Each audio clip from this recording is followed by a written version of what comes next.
अंग्रेजों ने भारत में लूट करने के लिए एक सिस्टम बनाया था, क्योंकि गुलामी जो आई थी ना वो एक सिस्टम से आई थी, और लूट भी हुई थी तो वो एक सिस्टम से हुई थी। सिस्टमैटिक लूट हुई है, ऐसे ही नहीं हुई है हाफेजार्डली, सिस्टमैटिक लूट हुई है। इनकम टैक्स का उन्होंने सिस्टम बनाया, सेंट्रल एक्साइज का सिस्टम बनाया, टोल टैक्स का बनाया, रोड टैक्स का बनाया। ये पूरे सिस्टम को अंग्रेजों ने बनाया लूटने के लिए। दुर्भाग्य से यही सारा का सारा सिस्टम अभी भी चल रहा है इस देश में। और एक बात कहता हूं आपसे, अंग्रेजों ने जो लूट का सिस्टम बनाया इसमें कुछ अधिकारी नियुक्त किए उन्होंने। अंग्रेजों ने एक कानून बनाया था सन 1860 में, जिसका नाम है इंडियन सिविल सर्विसेज एक्ट। इस कानून के आधार पर उन्होंने एक अधिकारी की नियुक्ति की थी, उसको वो कहते थे कलेक्टर। कलेक्टर का माने जो धन इकट्ठा करे। अंग्रेजी का शब्द है ना COLLECT, कलेक्ट। कलेक्ट माने इकट्ठा करना, कलेक्टर माने इकट्ठा करने वाला। क्या? धन। किससे? भारत के लोगों से।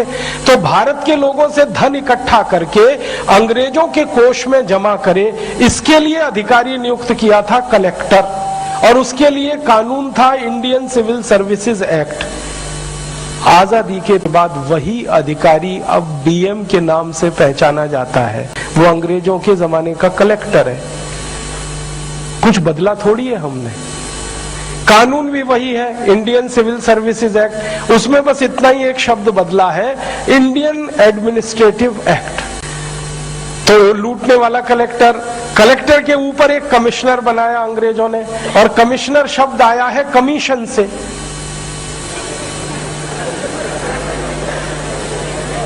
आपको एक सच्ची जानकारी दे रहा हूं, ये जो कलेक्टर कमिश्नर अधिकारी होते थे ना, अंग्रेज इनको तनख्वाह नहीं देते थे, उनकी लूट के हिस्से में से कमीशन फिक्स होती थी, सैलरी नहीं मिलती थी उनको, लूट के हिस्से से कमीशन मिलता था, इसलिए कमिश्नर बनाया।